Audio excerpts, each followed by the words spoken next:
Hello, everybody. Thank you for joining us for our first State of Sound Stories session, stories for the spring semester 2021. We have King Gino right here. Thank you for joining us, Gino. Just to get everybody situated, State of Sound is a library-powered and NC State community-enabled project. Its goal is to capture the creative work of NC State sound-making community and share it back through a number of channels, recorded sound events, talks, peer-to-peer instruction, and so in this session, we're going to ask individuals and groups to share their personal stories, their own creative paths that got them involved with sound. And I'm super excited for this one because Gino actually was a participant in a lot of our past State of Sound stories. He would be in the front row asking questions. So it's really awesome to have you here. We're really grateful. How you doing, Gino? I'm doing well. How you doing? Thank you so Great. much for having me. It's truly a full circle moment. Yes. And so I was telling you earlier, but it's funny how we met because I was hosting a DJ workshop and a student named Nate Browning, Astro Nate, check him out. He's really super, super dope. And he came in, he signed up, he was participating, and I got to know him a little bit throughout the session. And I asked him, I was like, hey, who is on campus that's making waves? Who's making music? Who's throwing shows? And he was like, actually, about 2 weeks ago, we threw a house party, me and my crew, Callisto Records. My buddy Gino, he's an MC, and we had the crowd so lit, so hyper that they actually broke the foundation in the house. And from that moment, I was like, oh, I got to meet these kids for sure. And y'all would always come into the DML studio and record music. You, Norm, Nate, PM, you guys would all be in there. So once again, full circle moment. It's great to have you here, and thank you for joining us. No problem. Honored to be here. So let's go ahead and get started all the way from the beginning. Where are you from? Where are your roots? Where's your family from? And how did music play a part in your early childhood? Yeah. All right. So, my name is Gino Fernandez the second. Go by the rapper name King Gino, the one and only. And I was born in Boston, Massachusetts. My family is from the Cape Verde Islands off the west coast of Africa. So, Um, yeah, just West African. And I moved down to Charlotte when I was about 3, so I really grew up in North Carolina. I love Boston, always went back and forth for the summer, but really grew up in Charlotte and North Carolina. And then went to NC State. Just recently graduated in December with a bachelor's in microbiology, which is super cool. And man, music's always been a part of my family. It's always been a part of like the culture, like Cape Verdean culture is really big on music. Everybody in my family does music. My brother, he's been rapping. He rapped Mr. Yeager. He was rapping for a while. My mom has some songs out. My dad used to rap back in the day, and he always had this real like underground hip hop style. He always listened to like some underground hip hop, and that's sort of where I sort of got that from. And yeah, my uncles in Cape Verde, they're Cape Verdean singers, and my other uncles way back in the day, they used to do like Cape Verdeans and Cape Verdean music and rap, and they were like really one of the first people to infuse that, back in like the '90s and like so yeah, so music sort of always been in my family, and it's always was a passion. It's always something I had a knack for. Like I just like music a lot, and So would you see your family performing music as like a young kid? Would you see them singing and yeah. So growing up, I remember my uncle Justin in Boston. He had shows at the state building in like Boston. I just remember at the Cape Verdean Independence Day Festival, and he performed. And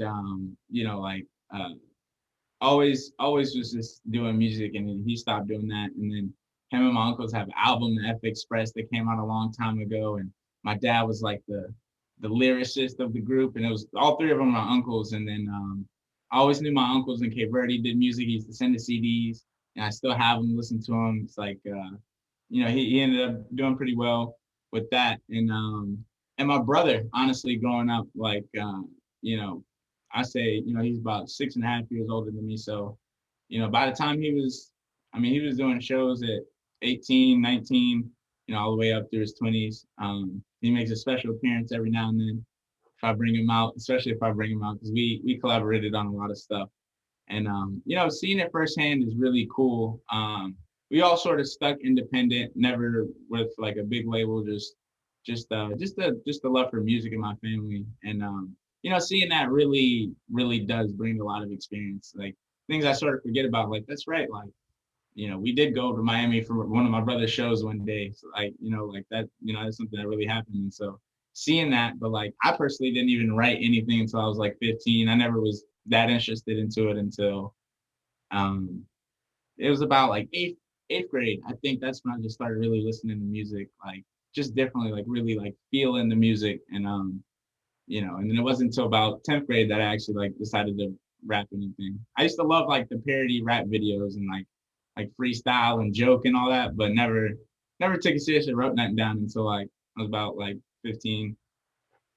And before we get into that transition of you going from listening to music to creating music, what were some of the things your brother was listening to that you were able to hear in the house, and what was some of the music that your parents were listening to? Oh yeah.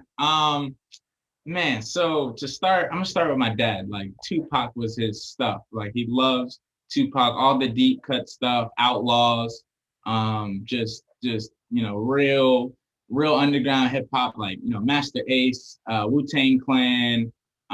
He came out of that. He used to break dance, so he really came out of that hip hop culture, and that just what it's about, like in that rapping and Nas and all sorts of lyrical artists. That sort of, he like Jay-Z, all of that. Like he came up off of that, and I listened to a lot of that as a result. My mom always loved all sorts of music. She loved Cape Verde music. She loved like all sorts of music. Everybody in my family loves Michael Jackson, so we grew up to a bunch of Michael Jackson, like all of the albums. I remember with my mom, like if we heard this Michael Jackson's Dangerous album, is like we knew we had to clean the house. Like we just knew that was the house cleaning music. She puts it on, she's blasting it. It's like, oh man, like all right, here we go. And so my brother came up in like the early 2000s, and like sort of late 2000s too. So I mean, just all sorts of artists. I remember he's a big Gucci Mane fan. And growing up in the South, I had like a real love for like trap music because that's just we had a lot of that, bubbling out during the like mid late 2000s, and so all sorts of stuff. I remember like Travis Porter, Waka Flocka, Gucci Mane, but just all sorts of stuff. We used to like Lil Wayne a lot. I remember my brother and my sister when the Carter 3 dropped. My mom had to buy them two copies of the album because they wouldn't be able to share one copy of the Carter 3. Like it was that serious with them. And so my sister also big music head. She's never made music, but she's always been like super deep into music and always searching for new music till this day. Just all sorts of like she really likes rap and trap and just all sorts of different stuff. And so, I mean, there's always music being played at the house, for sure. And so it's just I sort of absorbed it, all throughout the years, like just but really like roots in hip hop. We all like rap and that's really like the basis, and just seeing it progress over the years and how it's evolved and grown, and it was cool. Like I be remembering old songs, and I remember Ludacris was like my favorite rapper when I was like 5 years old. Like I remember that. Like Yeah. I remember the video where he had the big hands, and I just thought that was the funniest thing in the world. And I think "Get Back" was the song, and I'm like 5 years old, and it's like on the radio, and they're all like "Get Back," woo woo, and it's like, and so That sounds like such a strong foundation. And because it was a family thing, you got to experience that from all different angles, from Master Ace, like old school Wu Tang, to what was like hot at that moment with your older brothers, and then super old school with your moms on the Sundays. Like it just seems like a nice round foundation. And you can tell in your music today because it's definitely like trap inspired, which is what's going on right now in hip hop, but your lyrics have that flow. You have that flow and like that confidence of like the more old school rappers. It's like a good combination. For the people following along in our Twitch, feel free to ask questions in the chat. Feel free to throw any observations in there. We're gonna have a Q&A session at the end, but feel free to ask questions at any time and we'll get to them.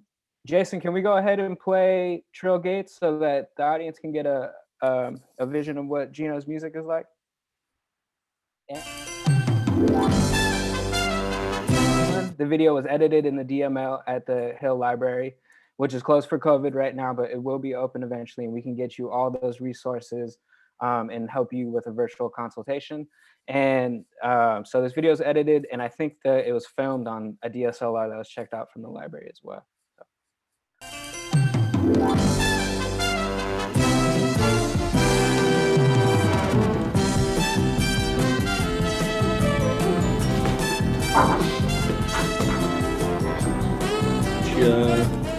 What you working on here? I mean, we don't have anything yet, but at this point, I'm done to try whatever suggestions you have. Maybe we could try uploading the trapper data. Wait, don't you mean the trapper data? I thought that's what we were developing this entire time. Nah.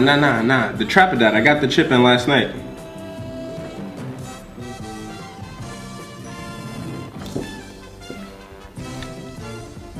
Gino, I don't think this is working. I mean, I respect that Gino? Gino!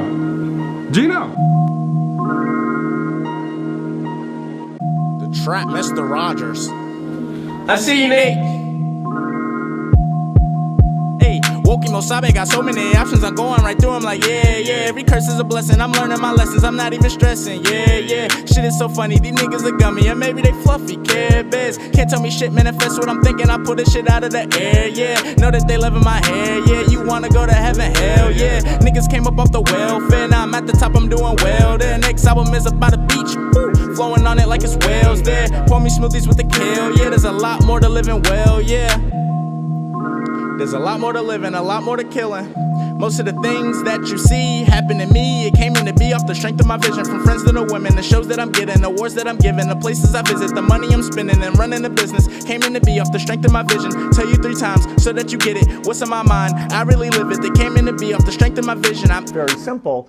You know, we still have nothing that's even close to that. I swear there's nothing close. You got a show, I got a boat. You walk around, I got a float. You got your niggas, I got the hoes. And they taking pictures, man, I gotta pose. And they better be quick because I gotta go. Walking this bitch like I kick down the door. Changing the current, the way that I flow. You sound the least, I do the most. You are a bird, I got the toast. I got the gas, you got the dirt. You get it last, I got it first. These niggas, they fake it, they make it at first. Been a legend since birth. Put a verse in my hearse. Want to show, don't rehearse. Turn my life into work. Smoke.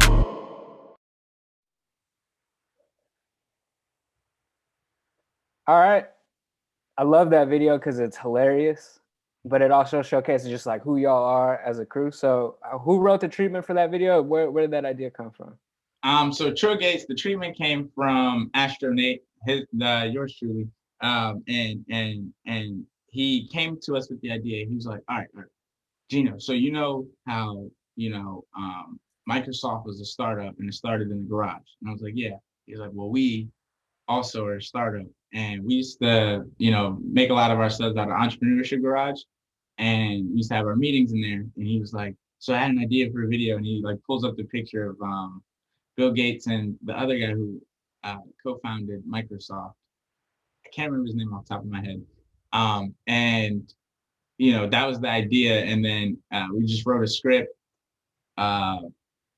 about like me getting stuck in the computer, and then I'm rapping, and then just like everything's going crazy. And so we went, we had like a green screen assembled, just like literally like a green screen. I think we made a stand out of like PVC pipes, and we shot it in Valley Hall in like one of the lounge rooms on just like a random day. I remember it was actually like a hurricane that day. It was like pouring rain that day. Like it was like a flood warning and everything. We were just in there. We were like, yeah, I guess we're in here. And it was super funny. It was just super funny, super fun. We shot it all in like, one day, and he had those like little costumes. Nate got a fake beard, stuffed his belly.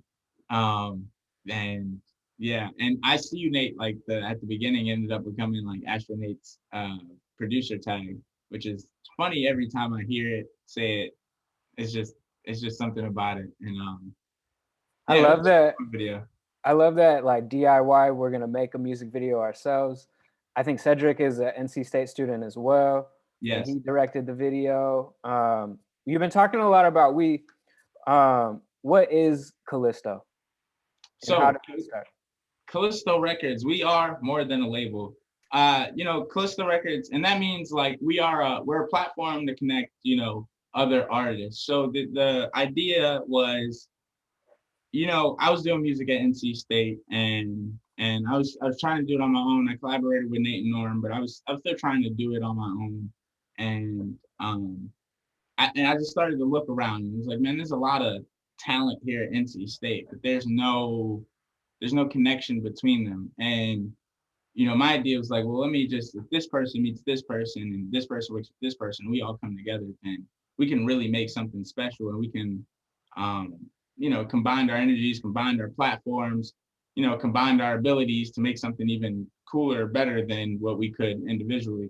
And, something I feel really strongly about is the tide raises all the boats, And so, especially like, in music, it's I wouldn't say music, but hip hop specifically is competitive. Like, people compete for different positions or different, that I don't really know, but um, not competing, getting out of that competition mindset and getting in that collective mindset, that collaborative mindset. I feel like that's where the best art is made. That's where the best art movements are made. That's where the best, like, that's where you're really covering ground, is when a bunch of people come together and sort of strive towards the same goal. And we made Callisto Records, and it's been just an amazing journey. It really it elevates you, because iron sharpens iron. So if you're around a lot of people who are really passionate about what they're doing, and who are really good at what they're doing, you're gonna be like, man, like, they're good. Like, I gotta step my game up. And it's just like, it's just a great environment for us to grow as artists, and to be able to create that platform for other artists to grow and interact with us. And so, we've done like several events like Constellations, prior to the pandemic, where we send invites to all of the NC State artists, when I was still attending NC State, and all local artists. And we're like, we're gonna have a collaborative studio session, heavily inspired by the Revenge of the Dreamers studio sessions. How he just reached out to all of these big artists and great artists, and was like, we should all make an album together. And it's just an amazing album. Like, you get, I mean, what else are you gonna get out of that? You know what I mean? When you bring such good energy, good vibes, and great talent together, like, that's what you're gonna get. And so I was like, we need to do that with NC State. We ended up getting some songs out of that, and not only songs, but just that network and connection with other artists, and connecting other artists, not even necessarily through us, but two artists who happen to be there, working with each other towards the future. And just everybody sort of, getting to know each other, and, coming together and networking, because, we're all artists in Raleigh. Like, it's really, it does, for me personally, it doesn't make any other sense to not collaborate. Definitely. It's so interesting. I think artists and creatives have been conditioned to think that it's so scarce and it's so hard to make it, which it is, to make it to like that pop level status. But there, you can be a creative and have a 9 to 5 as well. Like, that narrative doesn't get pushed as much. You can have a collective that makes you really excited to go home and work on music, and helps the cold days go by, and still be an academic as well, and have that balancing act. And that's what I really like about your crew. And that's also what I really like about this area in the Triangle in general, because it's not as maybe so fast paced as a San Francisco or Philadelphia, New York. It's not, there's not as many crabs in a barrel. It's more like, what can we do together to like really throw events? And there's venues that are open and willing to give local artists that space to speak their voice and express themselves. So I think it's really cool that you all were able to put that together, and be able to find that balance. Yeah, especially here at NC State. Like, we're all NC State students, who are part of Callisto Records, and none of us came to NC State to do music. Like, I'm a microbiology major. She was a plant biology major. PM's fashion design and textiles management, and Astro Nate is literally an aerospace engineer. So, like none of us came here to do music, yet we were able to build a platform and build a place where we're able to leverage our passions and our talents to, keep creating content, keep doing stuff we enjoy. And, just through like an outlet of expression of like music is like, a really beautiful thing. And that was part of the opportunity that I seen at State. I was like, well, if if people don't come here to do music, that means there's an opportunity. I just seen an opportunity for, a music record label. Honestly, like I was like, this would be a great place, and the resources as well. It's like we utilized a lot of the NC State resources. We lived in the libraries. I recorded so many of my songs in NC State libraries. Checked out cameras so many times.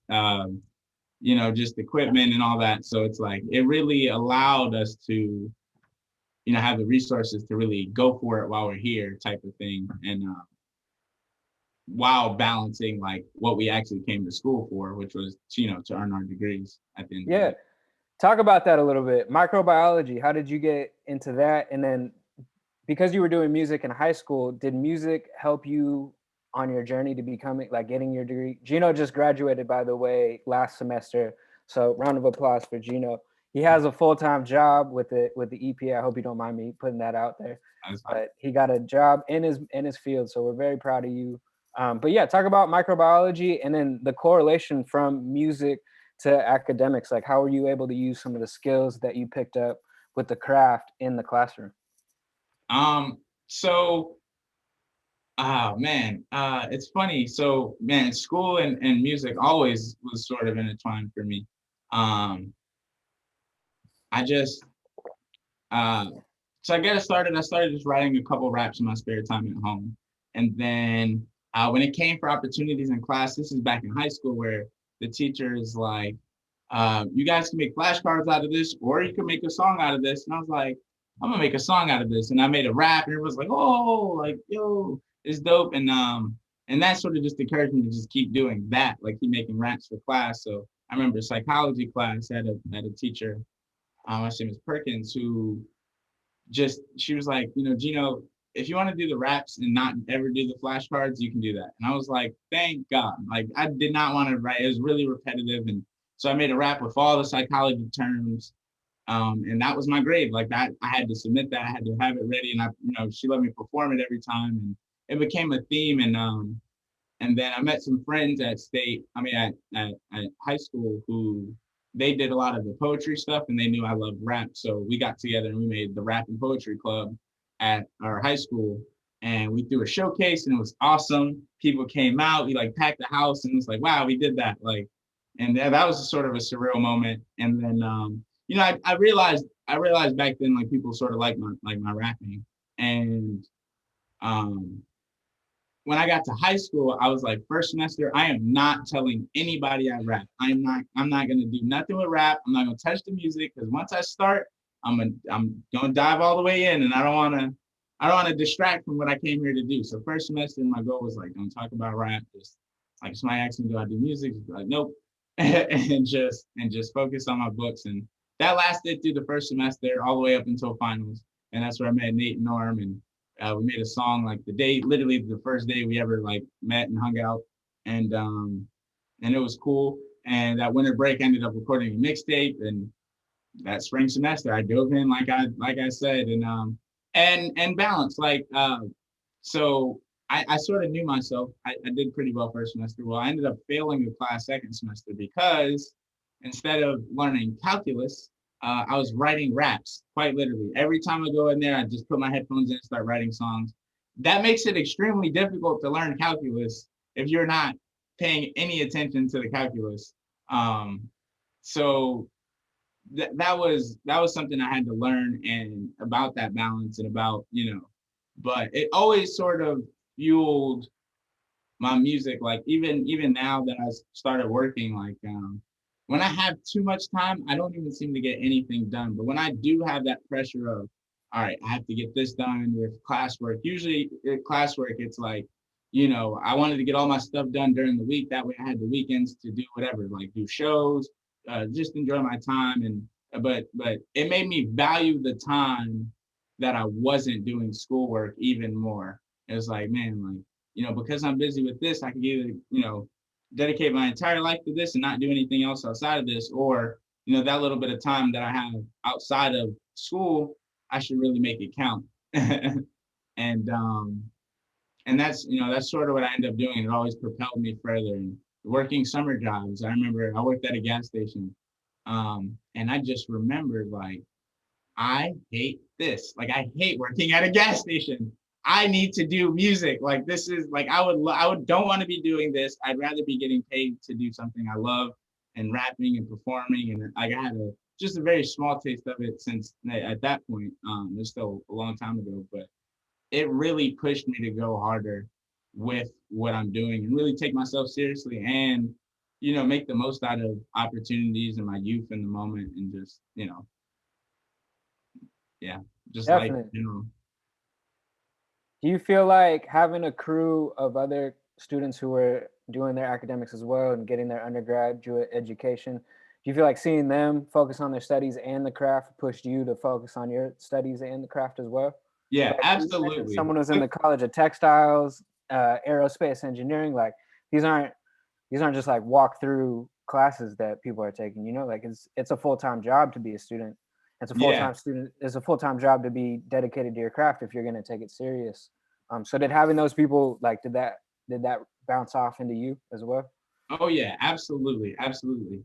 Like, some days it'd be like, man, like, I'm going through it. Like, man, like, this is tough. Like, I don't know. And then I look at Nate's homework and I'm like, you know what? It's not even that bad. It's not even that bad. And just the fact that, like, everybody else is matching that same passion. And it got to the point where we were all invested into each other. So, it almost felt like if I didn't go hard, I'm letting the team down, and that extra just pressure of just like, nah, like, I gotta, like, not only do I want it, but other people, are gonna, sort of, I wouldn't say not dependent on my success, but they also are, invested into my success and invested into what I'm doing. And, it's like, I got to go hard because the team, I mean, literally the first day I met Nate, we recorded the verse, we recorded the song. And, after, he was like, man, that was dope, but can you go harder on the second verse? And I was just like, yo, you know what I mean? And it was like, I can. And, and that really, and then we got the second verse, and I ended up going harder. And it's like, having people to push you is definitely a big factor. And, I say, like, having a personal board of directors in your life, just there's some people who are really solid that you really trust, and that, they have your best interest, and they want to see you succeed, and they want to see you, make the right decisions. And they're always speak to you from that perspective. And so it helps to keep you going, even the days where I don't feel like doing the work, or I don't feel like doing stuff. It's like, yeah, but if I don't do it, then, like, like, I'm gonna disappoint. It's not just my name on the project. You know what I mean? So it's like, got to live up to the team. And that's, that's why I say iron sharpens iron, but more like diamond sharpens diamonds at Callisto Records. I like the personal board of directors, like people to hold you accountable. That's because sometimes you look in the mirror, you could be easy on yourself, and you could just, especially when times get tough, you could start letting yourself slide down a little bit on your discipline. So to have that group of people that really hold you accountable is super, super important, especially in these formative years, like 18 to 23, where you're surrounding yourself with these people who are going to push you further. And on that note, can we play the Callisto merch video? Yeah. Cool. It's crazy, we started this collective as a way to connect with different local artists and make music with them. But in the process, we discovered that we were so much more than that. We're a powerhouse of producers with different sounds. We're a collective of artists who use music to tell our stories. We've done shows across America, but we're still humble enough to give smaller artists a platform to spread their message.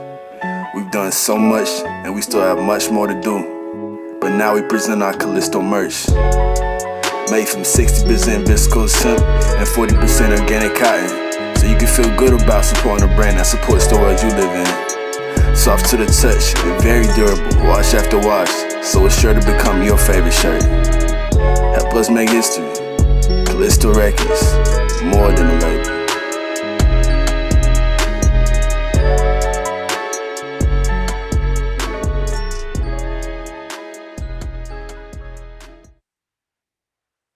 So that encompasses Callisto in a nutshell, but do you want to talk about that video a little bit and the team? Yeah, so Callisto merch out now. So yeah, so we've been doing music for a while. We were looking for different sources for merchandise, and we felt like it was just the next step we had to make. And so we teamed up with Hemp Smith, also a NC State graduate. I met Arlo, the owner of Hemp Smith, at Entrepalooza one day, and I was as King Gino. There was no Callisto Records yet at the time, but I was as King Gino, and we just connected and vibed. He's like, man, one day we're gonna. He's like, one day I'm gonna make King Gino merch, and I was like, yeah, and you know, years later we ended up actually doing the Callisto merch. Him knowing PM from the College of Textiles. And so, you know, it's just funny how that worked out. And yeah, so I really like that video because it sort of captures, you know, our grinder scenes in there where us were walking with the megaphone and the speaker. It was Dreamville Fest in Raleigh, and it was right across the street from my dorm. I lived at Wolf Ridge. It was at Dorothea Dix Park. And I was like, you know, I got to be a part of this in some way. So while everybody was waiting in line to get into the festival, we brought a megaphone and speaker and, you know, performed and passed out cards and, you know, promoted ourselves. We had people dancing. It was super fun. And, you know, just to see that evolve into something tangible in the merchandise is a really great feeling. And yeah, and so we got some new stuff on the way, like this hoodie coming real soon, sooner than you know. And just, you know, just keep doing that. We have a lot of cool designs on the way. And yeah, it's really been a journey, and I think documenting that journey, I feel like I really pushed the team. I was like, man, we got to record everything. Like we have to record everything, and especially now that we're in the pandemic and it gave us time to reflect and look at those videos. I'm like, wow, I'm glad we captured, you know, our journey on camera, because it just, you know, it's just a good asset, good for memories, and it's also, you know, it just lets us see where we've come from to really inform us, you know, where we want to go and, you know, really how we want to do it. We can stay true to our mission, you know? Yeah, again, the DIY, I love that. I love reaching out to people that you know in the College of Textiles and using those resources. And I never realized it before until recently, but merch is so important for independent artists. You know, like streaming companies, you're not getting so much, it's more for people to listen to your music. But in terms of income and revenue stream to keep projects floating and to turn the profits from that around and turn it into another project, merch really goes a long way. And the fact that y'all are doing like original stuff is really cool.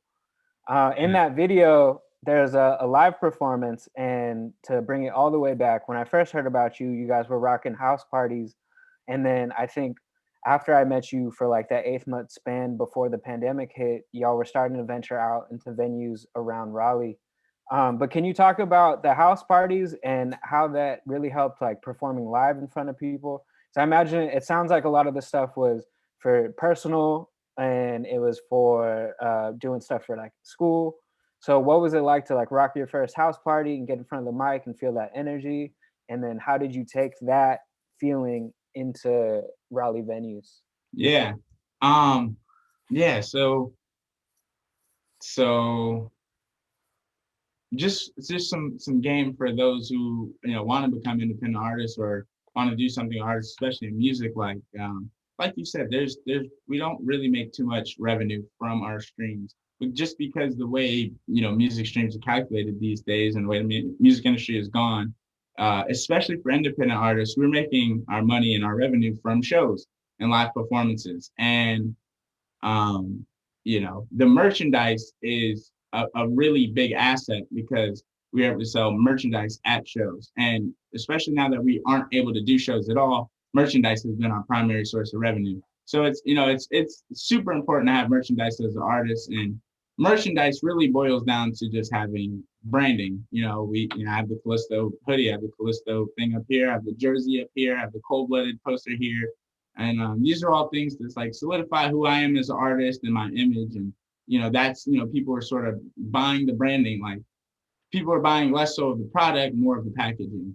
And, you know, understanding that, I read, you know, books all the time. How to Style Your Brand by Fiona Humberstone. Absolutely great book for anybody, whether you're doing, you know, branding for a personal business, for a company business, or just branding in your personal lives. Because we all, you know, present ourselves in a certain way. We all are, you know, using branding in our lives every day. Uh, so performing is my favorite part of all of this, of all of doing anything about music. It is getting on stage. It is rocking the mic. It is being in front of a crowd. I always say during my shows, um, I'm gonna need the crowd to get hyped because I'm only half the show. Whenever I'm performing, I'm only half the show, and the crowd is always the other half. And understanding that, and you know, you introduced me as an MC earlier, which means a lot because there's a difference between an MC and a rapper. An MC is a master of ceremony, somebody who is able to rock the show and rock the crowd and crowd control. And it's, you know, it's not even about the music or what I'm saying. It's how I'm able to make the crowd feel and how I'm able to make the crowd move. And I've always had that love for being on stage. I went to Performing Arts Elementary School in Charlotte, Dilworth, and you know, I just love performing ever since then. Didn't follow it up in middle school or high school with like going to performance art school, and then rap. We made the, you know, the rap and poetry club, and I was able to perform. I was like, man, I really like this, and you know, finding my ways. First, there was little ciphers, the Freedom Expression Tunnel cipher. You know, you see me out there a couple of days and just get my feet wet and being you know, it takes a lot to be comfortable. You know, sharing your personal expression in front of random people who may or may not care at all. So, you know, getting over the fact that, like, you know, you probably get to a point where I don't really care if they care. I'm doing it because I care. You know, that's sort of what pushed me through, you know, doing, you know, all sorts of shows. And you know, it was that. And then we were like, you know, I had some friends and they were throwing house parties. It was like, yo, let me rap at the house party. And I did it. People liked it. So, you know, we got invited, like, yo, Gino, you want to come do this house party? And you're like, yeah. And then we got to the point where we were doing all sorts of showcases and stuff. And we got to the point where we were like, okay, we're doing shows, we're doing parties and stuff. All right, what if we did our own? What if we hosted? What if we did our own parties? And so we started throwing our own house parties, and those became even more successful and popular than anything we've done before. And it's like, oh wow, we have a lot of power and we can leverage it ourselves. And so we started throwing house parties, and you know, it was we did house party and house party, and they kept getting bigger and bigger. And then we threw one house party so big the floor broke, and we were like, ooh, I don't think we could do house parties anymore because we couldn't do house parties anymore. It'd be too many people. Like it'd be a health and safety risk.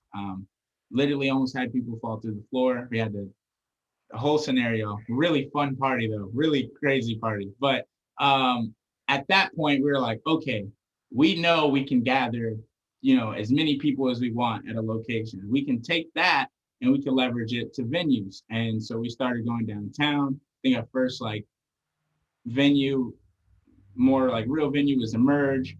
We did a show at Emerge. It was great. We had a bunch of people pull up. It was awesome. Sort of a different environment, but we wanted to keep that house party feel and that just raw expression and performance feel to a venue. And you know, that's why people came to see us, because they wanted that house party feel at the venue.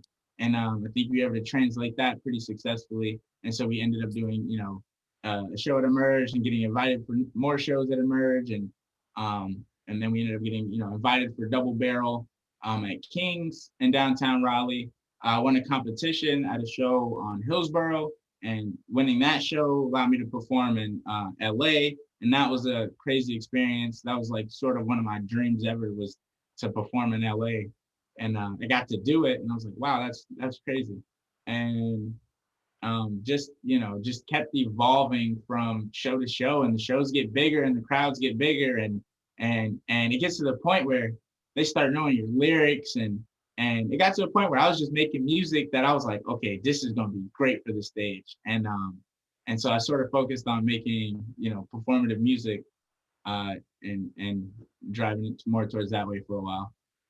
That's so cool. I was able to be at the Emerge show, and I was super excited because I come from the era of hip hop, unfortunately, where everybody just seemed to try to outcool each other, and like whoever was the had the coolest head nod was dope, and it was usually just a lot of dudes.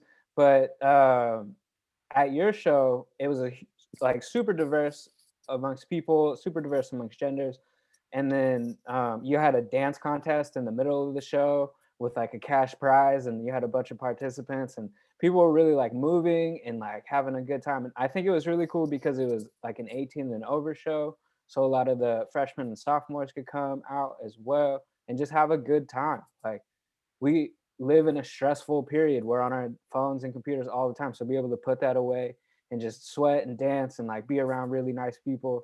It's what makes it worth going outside for. And yeah, so super excited.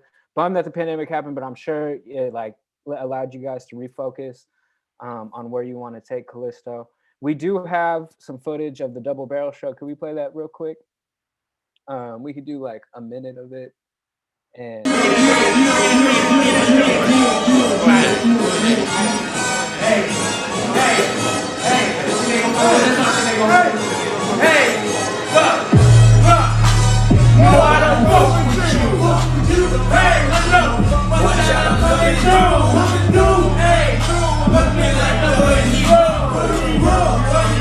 You can call me King Gino.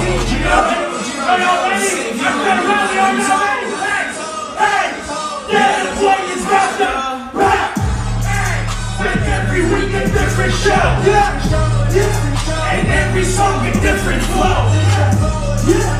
Every loss is just to grow. I keep on rising through the lows.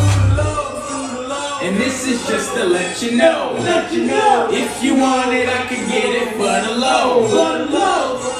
I had no keys, I kicked the door. Now I'm a... So that was the Double Barrel Show, WKNC, at our great local venue, Kings. Can you talk about that show a little bit? Yeah, man, Double Barrel was one of the best shows we've had to date. Something about it was really special. So I want to say I met the owners of Kings at a State of Sound. It definitely was at Hill Library. I want to say it was at a State of Sound. It was a state, yeah. Yeah, where I met the owners of Kings just months before doing that. And I just remember like they were really cool people, really nice. And it's really cool to see this. I think it's Chidi and Paul. Yep. And it was super nice meeting them. And I was like, wow, that'd be cool. Like but I had a couple ideas of venues on the list of like some of the coolest venues, and that was definitely on my list. I was like, yeah, one day I'm gonna get in Kings. And I just really didn't, I didn't really see when. I just was, working on my level, where I was, and then crazy, the Entrepreneurship Garage had a trip to New York City. And so we went to New York City, a bunch of aspiring entrepreneurs, those interested in entrepreneurship, went on a New York City trip. And I remember Henry Boyd was just one of the coolest people on the trip. He was in a band, or he is in a band. He was affiliated with a WKNC, and he worked with them, and he worked at Emerge, and he also worked at Kings. And so just a really cool person. And I remember, why he said he brought me to the show was we were in New York and we were on the one train, and we were going from some event to the next. And somebody was talking about rapping. I was like, yeah, rap. And I was like, somebody make a beat. So I had somebody make a beat on the side of the train, and I'm freestyling on the one train. And then all of a sudden, everybody starts looking at me on the train, and the whole train's like looking at me. And then like we get off at the stop, and I end on like a cool line, and then people started clapping. It was just like completely random. I was just literally just freestyling. And when Henry saw that, he was like, man, I got to get to the Double Barrel. And a couple months later, you know, we get an email and it's like, hey, Gino, we want you for Double Bear. And that was a super big milestone for me. Just I mean, Double Bear is a super cool event. It was an amazing venue. And the crowd, man, like I said, like every performance, I'm only half the performance. The crowd was so dope at Double Barrel because a lot of people came with a deep appreciation for music and a love for music. And a lot of people came there just to have a good time. And so it's like, perfect. That's the energy I need to do my job, you know. And we had the mosh pit going and we just had, you know, everybody was just in there just, you know, dancing with us. We called people on stage for some songs, like just to dance with us on stage. It was just super fun time, super fun time. And just a really like music loving crowd. And you know, just that just really made it great. And yeah, it maybe it holds a special place. This is one of my last performances I've done. It was in February. So, you know, obviously, you know, the pandemic, you know, really struck and things got shut down in March of 2020. But to end on that note, on that show, it's like, man, like you know, it was a really great high note. You know, and it just makes me think like, all right, what's the next one gonna look like? And like I said, every show has sort of progressively gotten bigger. And you know, because of the pandemic, where that show was, after that show, you know, I made a bunch of my music. I was like, oh, I'm making performing music, and then COVID and no more performances. And so I was like, whoa, okay. And it honestly, you know, like I said, there's nothing I love more than being on stage and performing, and not being able to do that is pretty difficult. I'm not gonna lie to you. And finding a reason to still make music throughout all of that. You know, I was making music to perform, and now there are no more performances. So in some ways, I lost a reason to do music. And you know, like you said, like you know, um, there's days I don't want to do music. Like that's just what it is. And but having the team, you know, they're still working on stuff. Like, hey, we're still on a mission. And having, you know, people in your life that keep pushing you, and having fans, you know what I mean? Like people who legitimately liked what I was doing and they want to keep seeing more and they don't want me to stop. And you know, that's what really kept me, you know, going. And it's like, all right, well, I'm gonna find different ways to pivot, like, you know. And so we got the merch going, and that, you know, that allowed us to keep doing things. And just you know, and I, you know, picked up new skills. So I was like, well, I can't perform as much, maybe I should dive in more into production. So I've been producing a lot more beats because I've had a lot more time on my hands. And you know, finishing graduating college, you know, that probably helped that I wasn't doing shows my last semester, to make sure I got out. And it actually was my last semester. So, you know, so all of that, I think made me a better artist for sure, because I was able to take the time to get introspective and, you know, really understand more of who I am and be able to translate that to my music. What a great, I like that story. Practice your craft enough so that you feel free to express yourself when the time calls, because you never know who might be listening and what that might lead to. That's it. Yeah. That's a great Honestly, message. quite literally on that note, my dad is a rapper. I wouldn't say a rapper. He's an MC. He's a real deal MC. And he tells me all the time, don't go anywhere without your microphone. You never know when you're going to have to perform. And I live by that. I live by that. I always carry my mic. You never know. And it's really that mindset, like always be ready to perform, because you never know. And so that has really, you know, done wonders for me. Like, you know, throughout my career. I like that. That's what's up. We have a question here. How is your experience in hip hop helping you with your new full-time job at the EPA? All right. So I actually do not work at the EPA. Oh, my I bad. ended up, no, you're fine. I ended up I still have a full-time job, but I work at Pfizer. So just a bit of change and direction. It just sort of suited what I wanted. I was looking, I was between certain jobs. I did have the job at the EPA. Ended up going with the job at Pfizer. But at the same time, man, so many of the skills that I use in creating Callisto Records and in hip hop and things that I've just learned in general are very translatable to a working world, and actually makes you stand out, because when when you tell somebody like it's your first job, and it's like, yeah, I own a record label, and they're like, wait, you own, like, you established a business, like you're like you perform, like, yeah, I do all that. And they, they see your capacity more than just what you're assigned to do. It's like, okay, this guy's pretty competent. He can figure out stuff, and especially like, problem solving and taking initiative. That's a big skill you get from, doing a startup, or especially doing music, figuring things out. Okay, this is going bad. All right, what are we going to do though? Like, and working against the clock, and those skills are invaluable. You know what I mean? Those are things you just learn from things going bad right before a show. Like, those are just those are things you just learn them on the fly, and that experience. And it always separated me as a microbiologist, because, like, yeah, Gino, the microbiologist that raps, and it's like, it's really hard to forget me. That comes in handy during interviews. Like, I'm going to be a pretty memorable character, especially if that's on my resume. It's something that's not really, traditional that they're going to see. They're going to ask questions about it, and it sort of helps me separate myself from, the herd per se, and it allows me to just bring a different perspective to it too. Not too many people like me in that field, so being really original, being me, is sort of, I feel like people appreciate that more than, a lot of other things, or trying to be something you're not. Yeah, definitely. So you did put your music experience on your resume, and you talked about it in your videos, because we advise people to do that in the make media department as well. And people Yeah. can hesitate to do that sometimes, Yeah. So my work experience, I don't necessarily have in my work experience, but my accomplishments, it's the first thing. CEO of Callisto Records, LLC. And, different things I've done with rap. Like, I won the 2019 STEM Media Poetry Slam.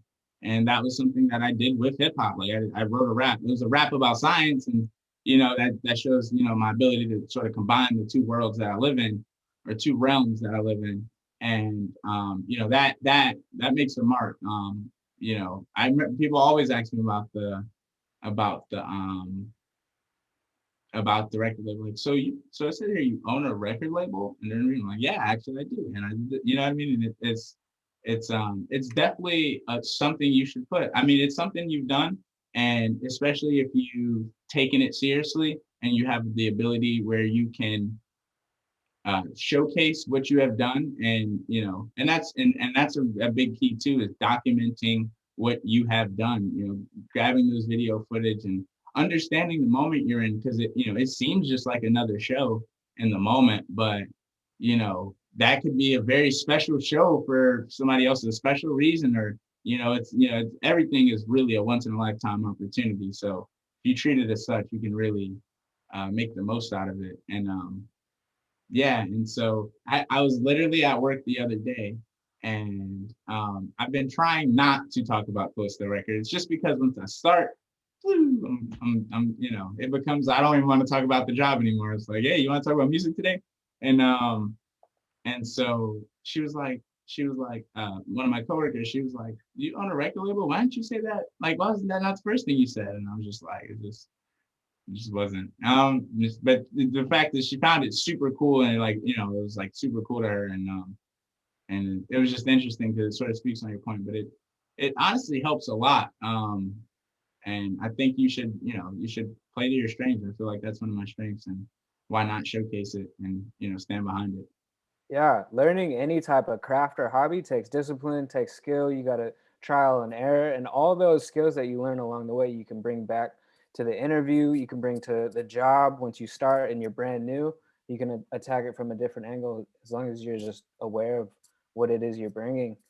And speaking of that collection, the collection process being so important, at State of Sound, we have a community collection of music that people in the NC State community have made, and you can submit that if you just go to the link that's in the chat.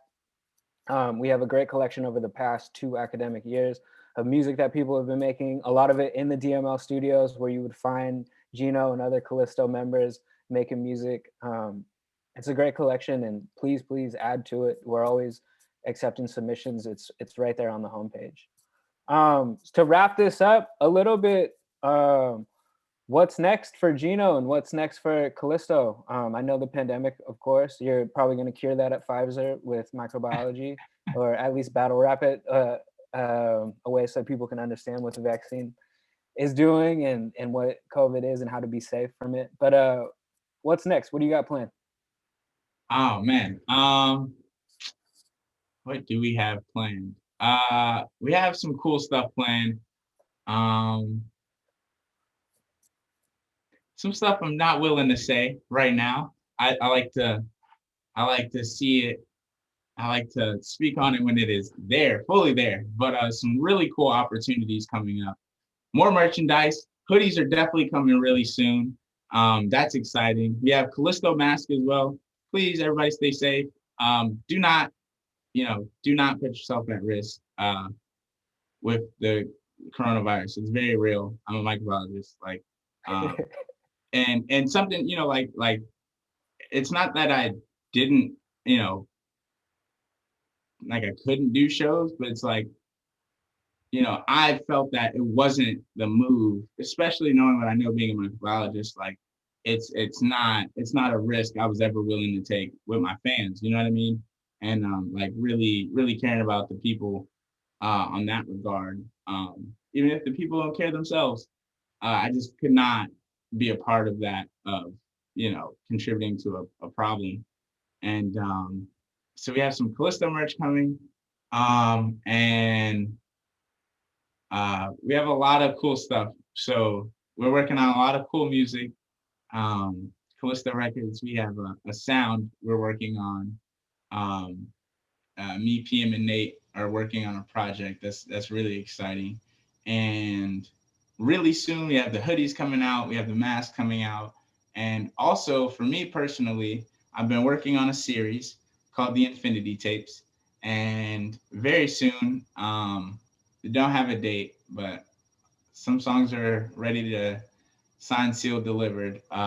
Real soon we'll have Infinity Tapes Volume 3, and that'll be my last Infinity Tapes mixtape or album.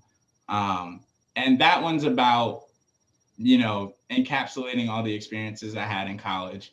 And it's really celebratory, it's reflective, and it's a good time, honestly. And that's what I had at State. I had a great time. And being able to put that in music and, the trials and tribulations it took to have that good time. That's coming real soon. Infinity Tapes Volume 3, 2022 Infinity. And so, yeah, and we're going to the moon. Callisto Records has a lot of stuff. We're getting a little bit outside of music in a couple ways, working with some very exciting projects. So, getting into different media spaces with our music, more content creation, more video work, just really putting together the whole package with the visual and the audio. And, down the line, whenever the time's ready, back in the physical rocking shows again. But until then, we'll keep generating a lot of great content and a lot of cool stuff for people to see and hear. And yeah, you'd catch us on a couple of things pretty soon. Nice. We're excited. We're looking forward to it. It is interesting. The pandemic obviously wasn't the greatest for live music and doing shows, but it does allow you to refocus on building your brand, building your web presence, and still building a following. Because nowadays, you don't have to be in that city to build a following. You might find people in Europe who like your music, who you might find people in Australia. Like we're global now. So really excited to see how you use these tools into the future and how your team continues to evolve. And definitely looking forward. I feel like Raleigh's in a prime spot before the pandemic, and it will be once we clear things up a little bit in terms of supporting local artists and supporting live music. So I'm really, really excited to see that. I want to see y'all on the Dreamville stage at some point in the near future. Where can people find you online? People We have can find Go ahead. Yeah, you can find me at King Gino on Instagram, KingGino. Find me on Twitter at _King Gino. Find me at YouTube at King Gino. You can find more of our stuff, more of my stuff at CallistoRecords.com, Callisto Records YouTube, uh, Callisto Records Instagram, Callisto Records Twitter, all Callisto Records. Yeah, and yeah, you can find us on our website. We have all links to everything there. We have YouTube content out. This is cool that this is on Twitch. I've been starting streaming video games on Twitch. You can follow me on that at King Gino 8. And yeah, yeah. Cool. Callisto Records. You could just Google it nowadays. Any last words about NC State and your experience here? Yeah, to students at NC State, really make the most out of your experience. Like, there's so many resources at NC State. There's so many opportunities. There's so many places where you can make networks that will really help you out and really, point you in the right direction or allow you to do different things in your life, and just make things a whole lot easier. And really maximize your experience. And I know it definitely could be difficult during a time of in a pandemic, and but we got great staff at State. Really adapting, pivoting, adapting to the whole new situation. I know it's a really big adaptation for academia, like just a big transition period. But obstacles are also opportunities, so always be mindful of that and make the most out of, what you got. I say the best camera is the one you got, the best microphone is the one you have. And that's been my motto, and you build it small and you just keep going. I like that. Thank you, Gino. Thank you for this. This has been awesome. We're going to keep this in the archives, and it'll be on our Twitch page. So everybody can find it. You can share it out with your people. Before we log off, I just want to give a notice that next week we're going to be interviewing Gina Martinez. She's a festival director. She's been in charge of Dreamville Festival, Astro World with Travis Scott. She's created her own festival that won an award. It's Neon Desert Festival out in Houston. Obviously, the whole festival scene has been totally shaken up and thrown upside down due to the pandemic. So it's going to be a really interesting conversation. As a festival director, Gina covers everything from location permits to figuring out how the last band is going to pack up and leave and what route they need to take. So it's going to be a great conversation. We'll see you there next Thursday. And Gino, again, thank you. Callisto Records, King Gino. Really proud of you, man. And it's great to talk to you. Thank you so much for having me, Alex. Thank you so much for having me, Jason, who's in the background running things. And thank you, NC State Libraries. Appreciate you having me. And schmoo. All right, Gino, take it easy. I'll see